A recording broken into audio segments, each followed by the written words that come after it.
41 warrants issued, 847 million seized. After Khamenei was killed, a $2.3 billion border pipeline.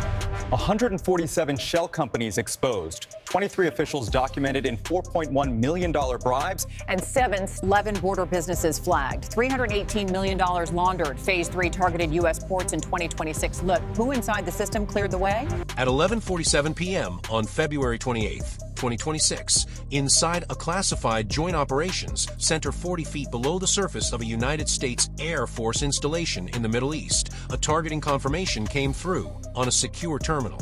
17 seconds later, for precision munitions, 2 America-launched, 2 Israeli, converged on a reinforced compound in the northeastern district of Tehran.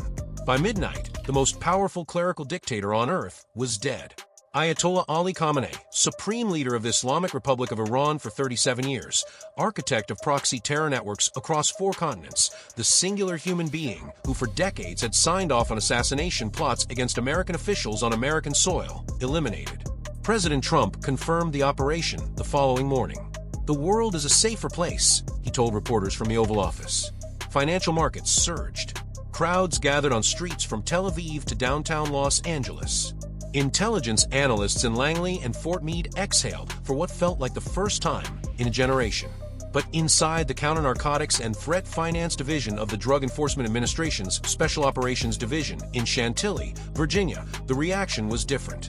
Because the agents in that building weren't watching the news coverage. They were staring at 14 active surveillance maps on a 30-foot operation screen. And every single pipeline on those maps was still lit green, still operational, still moving, because Khamenei was gone. But the machine he built at America's doorstep was not. This is the story they aren't telling you yet. At 6:22 a.m. on March 1st, 2026, less than 6 hours after the confirmation of Khamenei's death, a DEA intelligence analyst named only as Source Kilo, inside a field fusion center in El Paso, Texas, flagged an anomaly in SIGINT intercepts pulled from the U.S.-Mexico border corridor. 3 encrypted communications had fired simultaneously across 3 separate networks, one originating near Ciudad Juarez, one from a money services business in Dearborn, Michigan, and one from a registered logistics company in Nogales, Arizona. 3 separate nodes, 3 separate covers, 1 coordinated response. The message encoded across all 3, when decrypted by NSA analysts at 8:47 a.m., was 7 words: continue operations. The structure does not change. Federal prosecutors would later describe what followed as the clearest confirmation in the history of U.S. national security that the Iran Cartel pipeline, a $2.3 billion shadow infrastructure built along America's southern border over the previous 11 years, was never dependent on one man. It was a system. And systems don't die when leaders do. To understand what investigators were looking at that morning, you have to understand how this network was actually built. Because this was not the cartel of Hollywood imagination. There were no gold-plated weapons. There were no brazen highway shootouts. This was corporate architecture. This was supply chain management. This was logistics infrastructure designed by people with graduate degrees in international finance, advised by intelligence officers from state sponsor of terrorism, executed through a mesh of 147 shell companies, 34 registered real estate holding firms, and 19 licensed money service businesses, all operating inside the United States, all in plain sight. The Middle East Forum documented it in a 2024 intelligence assessment titled Iran's Terror Pipeline at America's Border. The RAND Corporation mapped its financial arteries in a classified brief later partially declassified and shared with Senate Intelligence Committee members. Congressional testimony stretching back to the 112th Congress, barely reported, never trending, laid out the mechanism in clinical, unambiguous language. The Quds Force, the IRGC's Covert External Operations Directorate, had spent over a decade embedding financial and logistical liaisons inside Latin American criminal organizations. Not as customers, as architects. Here is how the pipeline functioned. Street-level narcotics, fentanyl precursors from Chinese chemical suppliers, processed cocaine from Colombian production zones, methamphetamine from Sinaloa-operated laboratories, moved northward through Central America along routes that had been in continuous operational use since 2014. At the Guatemala-Mexican border crossing points near Tapachula and Ciudad Hidalgo, Iranian-linked financial couriers, men carrying legitimate Venezuelan or Lebanese passports, coordinated bulk cash transfers averaging $847,000 per transaction. The cash didn't go into vaults. It went into a layering system. In Monterrey and Guadalajara, the dirty money entered a network of 61 front businesses, auto dealerships, import-export companies, construction suppliers, and currency exchange houses. A FinCEN advisory released in May of 2024 warned American financial institutions that Iranian-backed networks were actively exploiting trade-based money laundering schemes through the U.S. banking system. Wire transfers fragmented into amounts just below $10,000, the federal reporting threshold, pushed through correspondent banking relationships in Miami, Houston, and Los Angeles. The advisory named the pattern. It named the mechanism. Almost no one reported on it. From those laundering nodes, the money flowed in two directions simultaneously: southward back to fund cartel operational infrastructure and weapons procurement, and eastward through Hawala networks, cryptocurrency wallets flagged by Treasury's OFAC office, and Syria-based financial intermediaries, to Hezbollah's operational accounts in Lebanon, and to IRGC-Qud's forced procurement cells in Iran itself. The drugs came in, the money went out, and somewhere in between, the pipeline paid for itself 100 times over. At 9:15 a.m. on March 1, 2026, inside the FBI Cyber Division's Financial Forensics Lab in Quantico, Virginia, analysts running a case file codenamed Operation Hollow Cedar were watching a different kind of evidence materialize on their screens. 3 days before the strikes on Tehran, a court-authorized penetration of an encrypted server cluster, physically located in a data center in Mexico City, operationally controlled from a residential address in Dearborn, Michigan, had handed investigators the most comprehensive internal organizational chart of the Iran cartel financial network ever obtained. The penetration had taken 11 months. The decryption of the server's contents had taken an additional 63 hours using NSA-assisted processing capacity. What veteran agents saw on those servers made them sit down. Not because it was monstrous, because it was organized.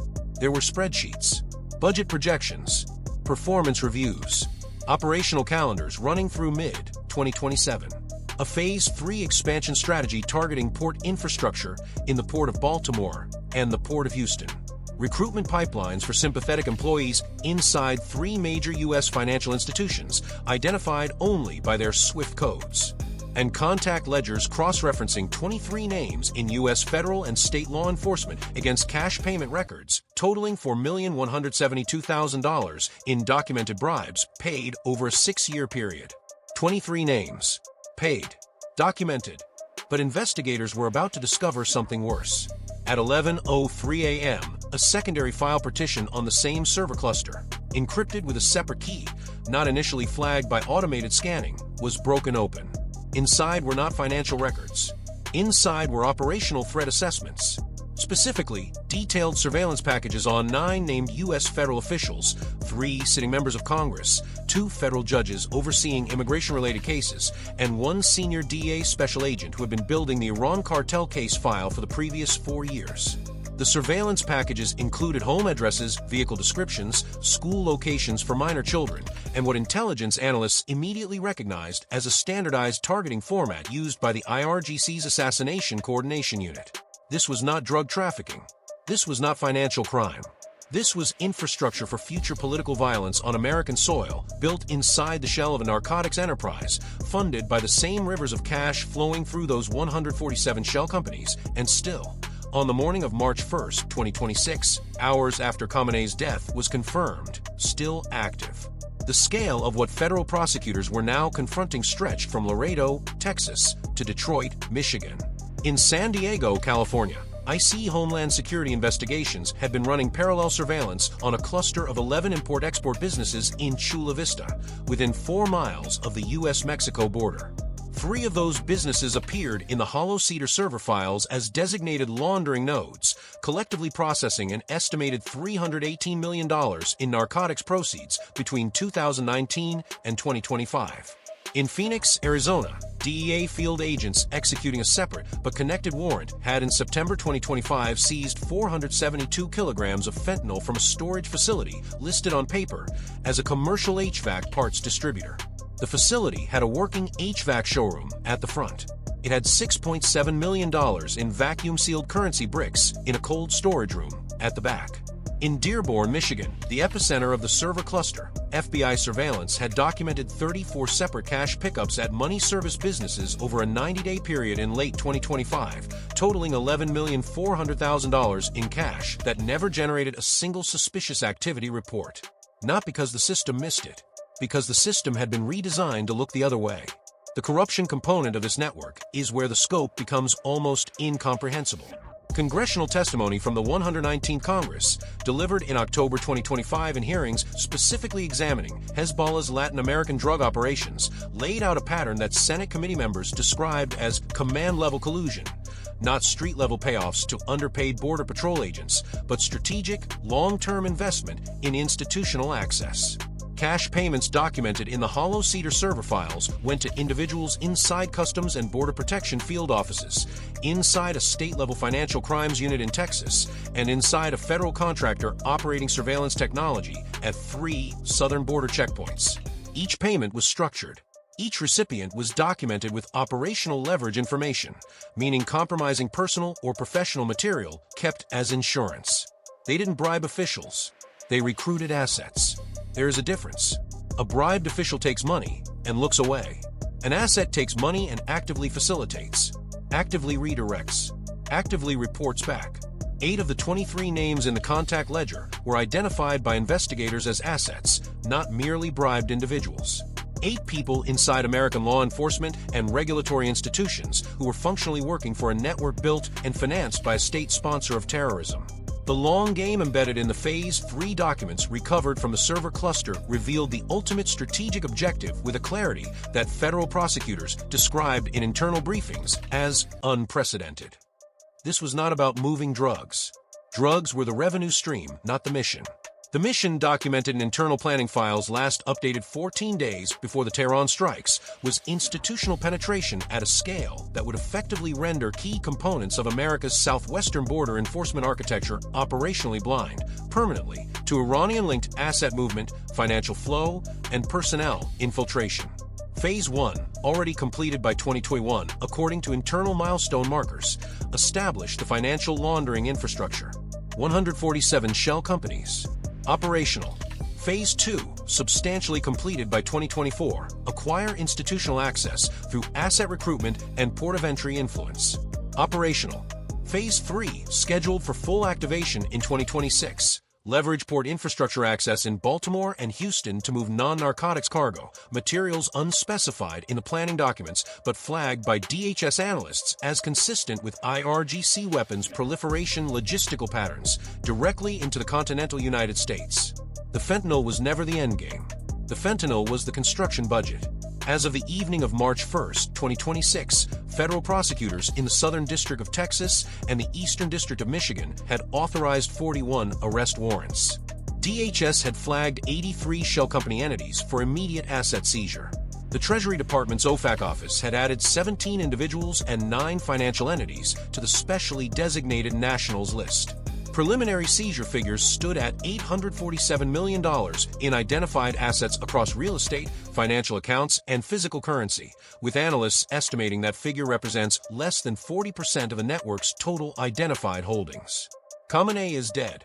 3 of his top IRGC generals reportedly killed in the same strike package are dead. Iran's government is in a declared state of leadership transition. Its foreign minister announcing the formation of a new leadership council, its military threatening revenge for what it calls a heinous U.S.-Israeli attack. But the network he authorized, the pipeline his Quds Force advisors designed, the financial infrastructure his proxies built inside American cities, that is still running. It ran last night, is running right now.